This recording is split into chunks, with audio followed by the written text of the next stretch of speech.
Bienvenue à ce tutoriel sur le projet Totem. Totem est l'outil belge pour la réduction des impacts environnementaux des matériaux dans les bâtiments. Cette présentation se fera en deux parties. Une petite partie pour démarrer sur le contexte, pourquoi est apparu le projet Totem, et ensuite une présentation de la méthodologie qui permet à Totem d'évaluer les impacts environnementaux des bâtiments. Le secteur de la construction en Europe est responsable de nombreux impacts environnementaux. Par exemple, 50% de l'utilisation des ressources en matières premières, mais aussi bien sûr tout ce qui concerne l'énergie, les émissions de gaz à effet de serre. 40% des émissions de gaz à effet de serre sont dédiées à la construction en Europe. La consommation en eau, on parle aussi de 33% pour le secteur de la construction, et bien sûr la production des déchets. 36% des déchets sont liés au secteur de la construction. Les dernières années ont vraiment mis la priorité sur l'amélioration de la performance énergétique des bâtiments.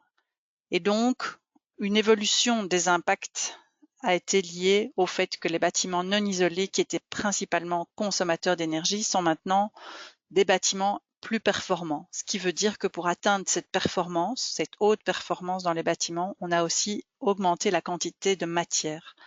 Et donc, les impacts environnementaux ont évolué de cette situation de mauvaise performance énergétique à meilleure performance énergétique par l'ajout de matériaux et de techniques.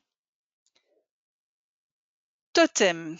Totem est donc utilisé depuis février 2018 en Belgique, dans les 3 régions. C'est une collaboration intensive entre les régions.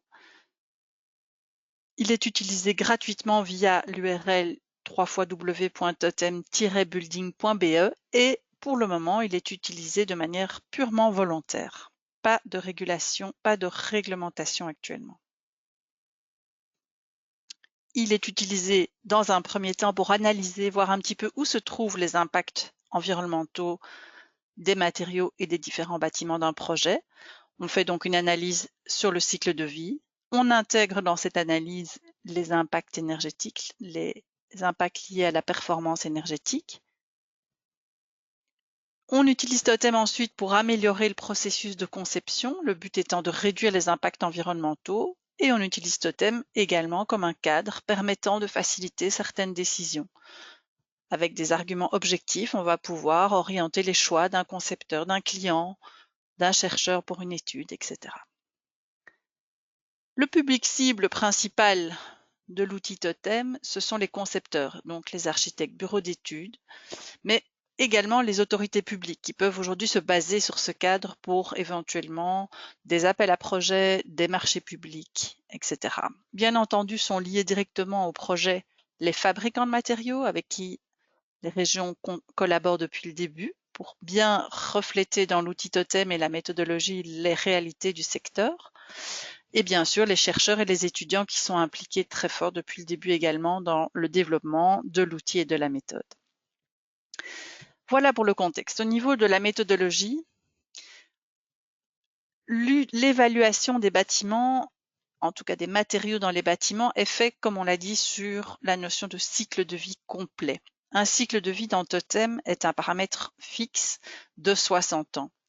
Et cette évaluation est actuellement alignée à la norme européenne 15804 dans un amendement qui est tenu à évoluer courant 2021, qui est l'amendement 2 qui a été récemment voté. Donc, il y aura une évolution à ce niveau-là dans l'outil Totem.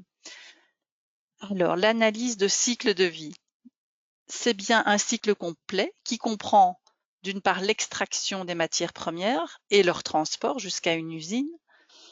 On prend en compte bien entendu tout le processus de fabrication, de production de ces matériaux, y compris prenant en compte le contenu recyclé de ceux-ci. On prend en compte bien entendu au niveau du bâtiment sa mise en œuvre, mais aussi son utilisation, sa maintenance, y compris les remplacements de matériaux pendant l'ensemble de ce cycle de vie de 60 ans.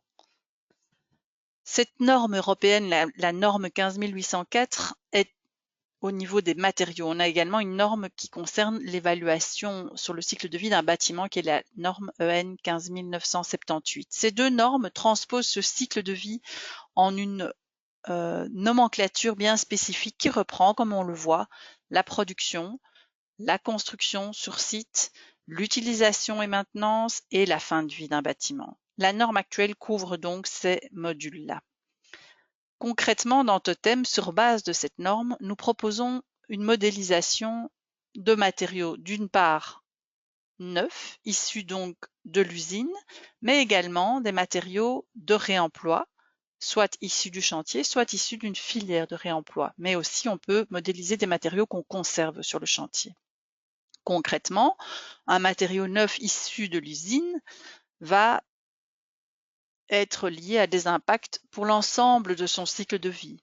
Le module de production, de construction, d'usage et de fin de vie. Pour un matériau issu d'une filière externe de réemploi, on prendra en compte les impacts liés à la mise en œuvre sur chantier et également la phase d'utilisation, donc de la maintenance, les remplacements, etc. sur le bâtiment. Pour un matériau issu du réemploi qui est sur chantier, on prendra uniquement en compte la phase d'utilisation sur les 60 ans du cycle de vie du bâtiment. Et pour finir, les matériaux qu'on veut modéliser mais qui sont conservés sur le chantier vont être modélisés et auront des impacts qui seront liés également à leur utilisation, donc la consommation d'énergie, la maintenance, le remplacement, etc. C'est une approche donc simplifiée qui permet déjà aujourd'hui d'approcher différents types de bâtiments, types de projets dans l'outil Totem. Au niveau des normes européennes, donc les modules actuels concernent un cycle de vie. Il y a tout un travail en cours qui concerne la manière d'évaluer le potentiel futur du bâtiment et des matériaux qui le composent. Ce fameux module D, qui est ici représenté en rouge, qui concerne donc le réemploi, le recyclage et le potentiel de réversibilité des différents matériaux et éléments dans le bâtiment, sera probablement transposé dans la norme dans les années à venir et donc le sera aussi dans la méthodologie Totem d'une autre manière que celle simplifiée que nous proposons pour le moment. Donc cet aspect de module D concerne bien sûr tous les aspects de la circularité. Concernant la phase d'utilisation d'un bâtiment, on l'a évoqué, la consommation en énergie est prise en compte dans l'évaluation du coût environnemental, des impacts environnementaux.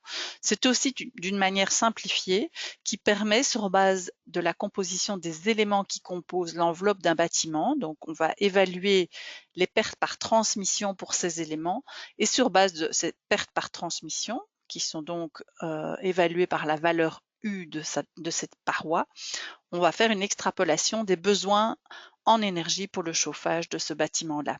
Seront ajoutés à ces impacts les pertes par ventilation qui seront évaluées de nouveau de manière simplifiée selon le volume à chauffer du bâtiment. À terme, au niveau des impacts liés à cette consommation énergétique, l'idée bien sûr est de lier l'outil Totem avec les outils de la PEB de manière à simplifier le travail du concepteur et avoir des valeurs plus spécifiques, bâtiment par bâtiment. Toujours sur la phase d'utilisation des bâtiments, Totem prend donc en compte, on l'a évoqué, les remplacements nécessaires des matériaux. Alors, dans Totem, un cycle de vie est, je l'ai dit, de 60 ans. C'est une valeur fixe. Les éléments structurels, eux, ont en général aussi 60 ans, donc on ne prendra probablement pas en compte pour les éléments de structure dans Totem un remplacement. Par contre, pour ce qui est des finitions, la durée de vie des matériaux de finition est généralement inférieure à 60 ans. Et donc, selon la durée de vie de ces matériaux-là, Totem va calculer le nombre de remplacements qui seront utiles sur le cycle de vie de 60 ans. On a ici quelques exemples de catégories de matériaux et de leur durée de vie. Par exemple, les peintures, les papiers peints sont aujourd'hui un peu les types de matériaux qui ont les durées de vie les plus courtes de 10 ans. Ensuite, nous avons des finitions autres comme des tapis, linoléum. On aura des installations techniques qui seront aussi à des durées de vie limitées de 20 ans en général. Et donc, sur base de ces durées de vie, Totem va faire une évaluation du nombre de remplacements et fera évidemment des calculs d'impact liés à ces remplacements. Un exemple sur la manière de calculer ces remplacements et ces impacts environnementaux liés, c'est par exemple ici une couche d'une peinture sur un mur non porteur. Donc on a plusieurs durées de vie qui sont à prendre en compte. Outre celle de 60 ans pour le bâtiment, on a la durée de vie liée à l'élément lui-même. Ici, un mur non porteur. C'est une durée de vie de 30 ans. Donc on sait déjà que toutes les couches qui composent cet élément seront de toute manière remplacées à l'année 30. Par ailleurs, avant cette année 30, on regarde dans l'élément lui-même les différentes durées de vie des matériaux qui le composent. Et donc, par exemple, pour la peinture qui a une durée de vie de 10 ans, on peut déjà prendre en compte qu'on va remplacer ces couches de peinture aux années 10, 20, 30 parce que l'élément lui-même va être de toute façon remplacé dans son entièreté, mais également 40 ans et 50 ans. Ça, c'est pour vraiment le remplacement. On a la même logique de calcul dans Totem sur le cycle de vie pour la maintenance, une grande maintenance et une petite maintenance. Ici, par rapport à la peinture, on a un paramètre qui dit que pour une grande maintenance, c'est tous les 5 ans et pour une petite maintenance, a priori, il n'y en a pas besoin pour ce matériau-là. Et donc, la logique est bien de considérer les différents processus, que ce soit un remplacement ou un entretien, une maintenance, en fonction du paramètre du matériau, de l'élément, sur base de la durée de vie d'un bâtiment de 60 ans. Cette procédure de calcul des impacts est détaillée dans les FAQ de Totem. Et documentée, bien entendu, pour chacun des matériaux, avec un détail de la durée de vie qui est prise en compte. Et ces documents sont détaillés et téléchargeables sur la page d'accueil Totem. Concernant la modélisation dans Totem, le principe pour arriver à la modélisation d'un bâtiment est de partir du niveau matériau. Le niveau matériau est le niveau le plus bas.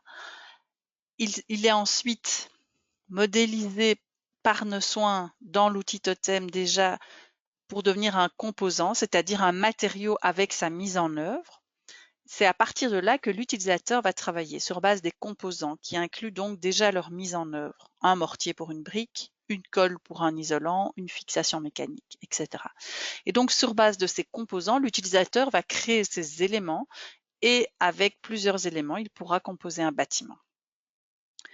Les matériaux donc modélisés sont prédéfinis dans la bibliothèque Totem. Ils deviennent soit des composants génériques qui sont des données moyennes européennes qui vont être utilisées et proposées à l'utilisateur, mais il y a aussi, depuis octobre 2020, des composants spécifiques qui sont issus des déclarations faites par les fabricants sous forme de PD. Ensuite, c'est l'utilisateur qui va constituer les éléments et ensuite les bâtiments. Comme je l'ai dit, il y a des données génériques qui sont la base de la plupart des composants actuels dans l'outil Totem, qui sont issus de la base de données EcoInvent, et par ailleurs des données qui sont, elles, déclarées par les fabricants, qui seront enregistrées dans la base de données du fédéral, qui est la base de données BIEPD. Et ces deux bases de données constituent donc la bibliothèque Totem. Une EPD est donc une déclaration environnementale de produit faite par un fabricant qui propose un produit sur le marché belge et qui déclare un ensemble d'informations sur le produit, dont les impacts environnementaux. Par rapport à l'évaluation faite par Totem sur les impacts environnementaux, 17 indicateurs d'impact sont pris en compte.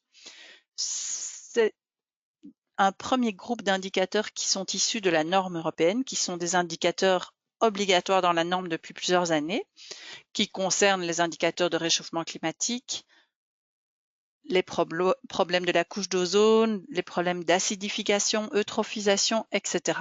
Un autre groupe d'indicateurs a été ajouté aux indicateurs dans Totem qui étaient déjà suggérés par la norme mais qui n'étaient pas obligatoires. On a fait le choix de déjà les prendre en compte dans la méthodologie Totem, ce qui veut dire qu'on a un set très complet d'impact d'indicateurs qui concerne autant la toxicité humaine que les problèmes en ressources d'eau, les émissions de particules fines, etc.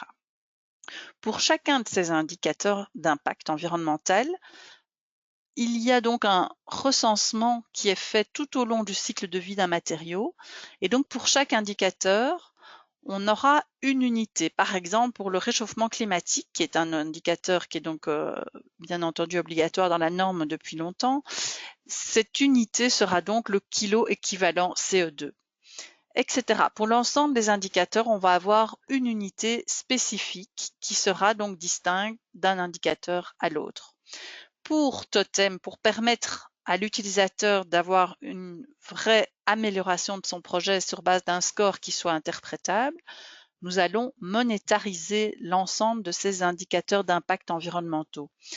Pour ce faire, sur base donc des indicateurs et de leur unité propre, on a défini des facteurs de monétarisation pour chacun d'eux, qui permettront donc de transformer chaque indicateur en une unité monétaire commune, qui ensuite pourront être globalisés.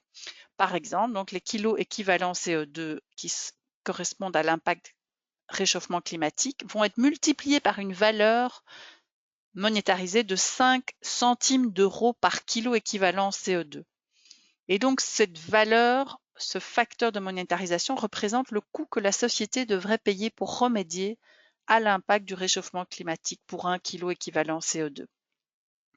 Cette monétarisation permet donc de faire la somme des différents indicateurs d'impact et d'avoir un score global exprimé en euros, qui devient donc le coût environnemental d'un bâtiment dans Totem. Plus ce coût est élevé, moins bonne est donc la performance environnementale du bâtiment.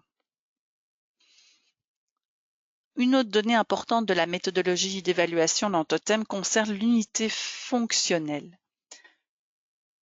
Les différents niveaux d'évaluation dans Totem vont donc se baser sur une unité commune de manière à pouvoir bien comparer les choses entre elles. Par exemple, si on compare un bâtiment avec une de ses variantes ou avec un autre bâtiment, on aura un score qui va être exprimé en mètres carrés, en surface de ce bâtiment, surface construite, prenant donc en compte l'ensemble des surfaces du bâtiment et pas uniquement la surface liée au volume protégé comme c'est le cas pour les outils de la PEB. Par exemple, si on veut comparer des éléments entre 3 types ou 4 types de murs, on va ici parler du mètre carré de mur. Ça, c'est pour les éléments planaires. Si on fait la même évaluation pour des éléments linéaires, on parlera en mètres courants, qui seront l'unité fonctionnelle pour comparer, par exemple, des colonnes ou des poutres. Pour des éléments qui sont proposés à l'unité, comme les portes actuellement, on parlera en unité. On parlera pour une porte de la comparer avec une autre porte. Cette notion d'unité fonctionnelle est très importante à vérifier quand on utilise un outil d'évaluation sur le cycle de vie de manière à être sûr qu'on compare bien des pommes avec des pommes.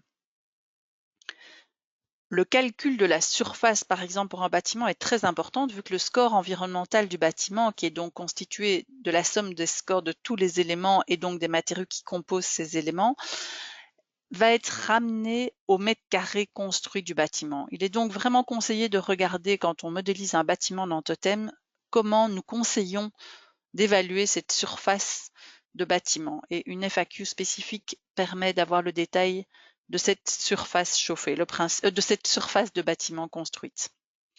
Et donc le principe, c'est justement de bien reprendre l'ensemble des surfaces construites et il y a évidemment des petites particularités. On essaye d'être le plus cohérent avec la manière de calculer les surfaces construites et les surfaces chauffées dans la PEB, même s'il y a, comme je l'ai évoqué, des différences.